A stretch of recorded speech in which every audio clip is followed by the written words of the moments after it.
अस्सलाम वालेकुम तमाम दोस्त अहबाब को मेरे यूट्यूब चैनल में एक दफ़ा फिर से खुशामदीद है। आज हम खुशगवार मौत का 5वां बाब पढ़ने जा रहे हैं, जो कि एल्बर्ट कैमू की बुक ए हैप्पी डेथ का उर्दू तर्जुमा है। तो बिना किसी देर के शुरू करते हैं। इस इतवार के शब जब वो घर वापस आ रहा था तो मरसा जैगरियो के बारे में ही सोच रहा था, मगर जब वो ऊपर अपने फ्लैट पर पहुंचा तो उसे कराहने की आवाज़ आई। वो असला साज कार्डोना के फ्लैट से आ रही थी। उसने उनका दरवाज़ा खटखटाया मगर कोई जवाब न मिला। कराहने की आवाज़ बराबर आ रही थी। दरवाजे में कुंडी नहीं लगी हुई थी। वो बिला तकल्लुफ़ अंदर चला गया। असला साहब अपने बिस्तर पर बेचैनी से करवटें बदल रहा था, एक बच्चे की तरह सिसकियां ले रहा था। उसके पाँव की तरफ एक बूढ़ी औरत की तस्वीर थी। ये मर चुकी है, कार्डोना ने आह भरते हुए कहा। ये सच था, मगर ये तो पहले की बात है। कार्डोना बहरा था और आधा गूंगा भी। वो एक तेज तराज और कमीना शख्स था।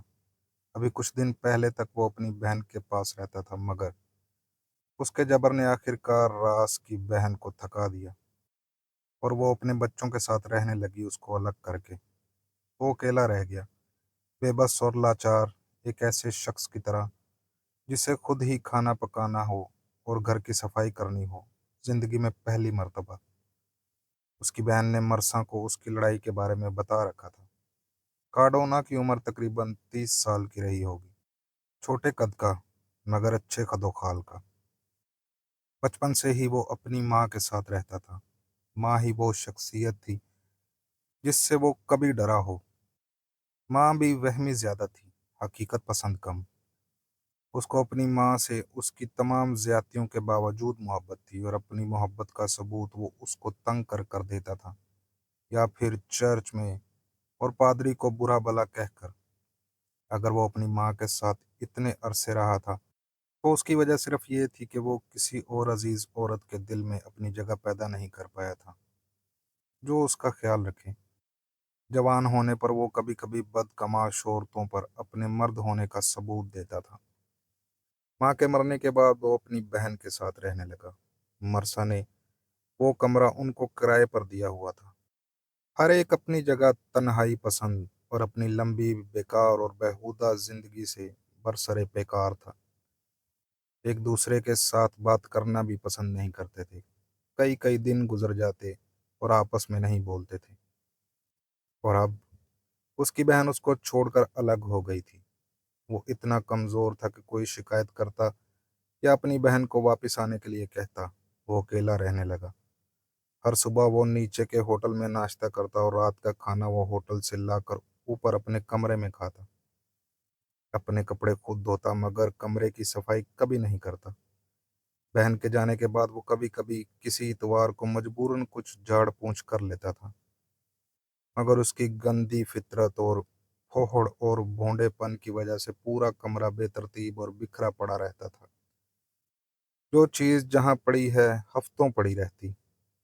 गंदे कपड़े कोने खुदेड़ों में घुसेड़ देता। आखिर वो थक हार कर इतना लापरवाह हो गया कि अरसा से उसने अपने बिस्तर को भी हाथ नहीं लगाया, और कभी कभी अपने कुत्ते के साथ उसके कंबल में लेट जाता। उसकी बहन ने मरसा को बताया कि वो कभी कभी कैफे में बैठकर रोता रहता है, या फिर लॉन्ड्री में अपने कपड़े मजबूरन धोते हुए बड़बड़ाता रहता है। ये हकीकत है कि जैसी उसकी सख्त जिंदगी थी कि वो कभी कभी अपनी तन्हाई के अजाब से चीख उठता था। उसकी बहन सिर्फ उस पर रहम खाकर उसके साथ रह रही थी। कार्डोना का अपनी बहन का उस शख्स से मिलना जुलना बिल्कुल पसंद नहीं था जिससे वो पसंद करती थी। उम्र में नादानी थी। वो बंदा पहले से शादीशुदा था। वो इसके लिए लोगों के बागीचे से तोड़े हुए फूल लाता था, कभी कभी फल और मशरूब की छोटी बोतलें।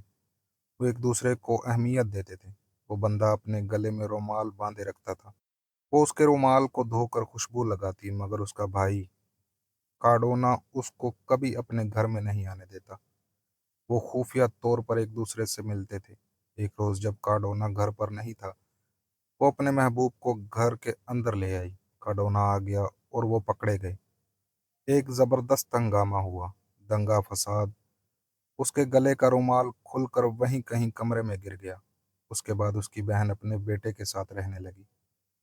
کبھی کبھی لوگ اس تنہا اسلحہ ساز پر ترس کھانے لگتے تھے۔ اس نے ایک مرتبہ مرساں سے اپنی شادی ہونے کے امکان کا بھی ذکر کیا تھا۔ وہ عورت اس سے عمر میں بڑی تھی۔ وہ اس خوش فہمی میں تھی کہ کارڈونا اس کا خیال رکھے گا، مگر یہ سب کچھ شادی سے پہلے کے خیالات تھے۔ کارڈونا نے بعد میں بھی شادی سے انکار کر دیا، یہ کہہ کر کہ وہ عمر میں اس سے کافی بڑی ہے۔ وہ پھر اس کمرے میں تنہا رہ گیا۔ آہستہ آہستہ نجاست نے اسے اپنے گھیرے میں لے لیا، اپنی قید میں کر لیا اور بستر سے لگا دیا۔ اس کی رہائش واقعی بہت گندی تھی۔ اسے خود بھی اب اپنی جگہ سے نفرت ہو گئی تھی۔ ایسی صورت میں اسے سکون صرف ہوٹل اور کیفے میں ملتا تھا۔ اس کے آس پاس کے کیفے خاص طور پر بہت پر رونق تھے۔ وہاں اس کو گرم جوشی ملتی تھی، اور جو ایک مجبور تنہا شخص کو پناہ میسر کرتی ہے۔ مرساں اس کو تقریباً ہر رات ملتا۔ کارڈونا کوشش کرتا کہ جتنی دیر سے وہ کیفے سے واپس آ سکے اتنا ہی اس کے لیے بہتر ہوتا، مگر آج رات اسے کیفے میں بھی سکون نہ ملا اور وہ جلدی گھر واپس آیا۔ اسے اپنی بوڑھی ماں کی تصویر کا خیال رستے میں آیا۔ وہ دوبارہ اس وقت پہنچا جب وہ اپنی ماں کو پیار کرتا تھا، تنگ کرتا تھا۔ اپنے کمرے میں پہنچ کر وہ اپنے ماضی میں کھو گیا، جب وہ شاید خوش تھا۔ وہ اپنے گزارے ہوئے کل کو آج سے مقابلہ کر رہا تھا، تو اسے اپنے دل و دماغ میں ایک روحانی چمک محسوس ہوئی اور اس نے گریا گیر شروع کر دی۔ اب جب کبھی وہ اپنی وحشیانہ زندگی کو کوستا تو مرسا اس کی تسلی اور تشفی کے لیے اس کے پاس آ جاتا۔ آج اس کے غلیظ کمبل پر بیٹھ کر اپنا ہاتھ اس کے کندھے پر رکھا۔ کارڈونا کے سامنے رکھی ہوئی میز پر ایک مٹی کے تیل کا لیمپ اور ایک وائن کی بوتل، کچھ روٹی کے ٹکڑے، ایک چھوٹا ٹکڑا پیزے کا رکھا ہوا تھا۔ ساتھ ہی ایک اوزاروں کا باکس تھا۔ کمرے کی چھت کے چاروں کونوں میں مکڑیوں کے جالے سے گھرا ہوا تھے۔ کمرے کی کھڑکیاں بند پڑی تھیں، صرف ایک کھڑکی تھوڑی سی کھلی تھی۔ لیمپ کی مدھم روشنی پھیلانے کی ناکام کوشش کر رہی تھی۔ اسی دوران کارڈونا نے اپنی ماں کی تصویر کو اٹھایا اور چومنے لگا۔ میری پیاری بیچاری غریب ماما۔ مگر اس طرح دراصل وہ اپنے آپ پر ترس کھا رہا تھا۔ وہ اور مرساں جانتے تھے کہ وہ بیچاری تو اب منو مٹی کے نیچے شہر کے دوسری جانب قبرستان میں دفن ہو چکی ہے۔ مرساں اب رخصت ہونا چاہتا تھا۔ اس نے آہستہ سے سمجھانے کے انداز میں کارڈونا کو کہا کہ تم آرام سے اسی طرح لیٹے رہو، میرے پاس کوئی کام بھی نہیں۔ کارڈونا نے ٹھنڈی سانس بھر کر کہا اور ماں کی تصویر کو دیکھ کر کہا، میں اس سے محبت کرتا تھا، بہت محبت کرتا تھا۔ اب یہ مر چکی ہے، میں بالکل تنہا رہ گیا ہوں۔ مرسا نے اس کے کندھے سے اپنا ہاتھ اٹھایا اور وہ گندے غلیظ تکیے میں دھنس گیا۔ پلنگ کے نیچے سے کتے کے کراہنے کی آواز اور اس کے گندے جسم کی نفرت انگیز بو آئی۔ کتے نے اپنے آپ کو گھسیٹ کر بستر کے نیچے سے نکالا اور مرسا کی گود میں اپنا سر رکھ دیا۔ اس کے کان کھڑے ہو گئے۔ ایک گھٹے ہوئے کمرے میں سانس لینا مشکل ہو رہا تھا۔ مرسا نے کارڈونا کو ایک سگریٹ پیش کی۔ دونوں خاموشی سے سگریٹ کے کش لے رہے تھے۔ رات کے آخری ٹرام گزر چکی تھی۔ کارڈونا گہری نیند میں سو گیا اور خراٹے لینے لگا۔ رنج اور غم کے آنسوؤں سے اس کے نتنے بند ہو رہے تھے۔ کتا مرسا کے پاؤں تلے پسر گیا اور کبھی کبھی نیند میں گراتا تھا۔ لیمپ کی روشنی جلملا رہی تھی اور پھر ایک پھڑپھڑاہٹ کے ساتھ لیمپ بجھ گیا۔ انجلے تیل کی بو پھیل گئی۔ مرسا ہڑبڑا کر اٹھ بیٹھا۔ اس کی نظریں میز پر رکھے وائن کی بوتل پر تھیں۔ ایک کوشش کے باوجود وہ کھڑا ہوا، کھڑکی کے پاس گیا اور وہاں کھڑا رہا۔ رات کے پراسرار خاموشی اس پر طاری ہو گئی تھی۔ وہ سمجھا ساحل سمندر پر کسی جہاز پر کوئی دور دراز دھماکہ ہوا ہو، مگر وہ اس کے بھونپو کی آواز تھی کہ نیا دن طلوع ہونے والا ہے، لوگ اپنے اپنے کام پر واپس آ رہے ہیں۔ دوسری صبح مرسا نے زیگریو کو مار ڈالا، گھر واپس آیا اور پوری دوپہر سوتا رہا۔ جب وہ اٹھا تو اسے بخار ہو رہا تھا۔ شام تک پر وہ بستر پر ہی پڑا رہا۔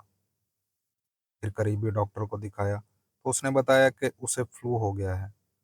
उसके दफ्तर से एक शख्स आया, ये मालूम करने के लिए कि मर्सा ने अपने अफसर मोसियो लंगालोस को किन वजूहात की बिना पर इस्तीफा पेश किया है।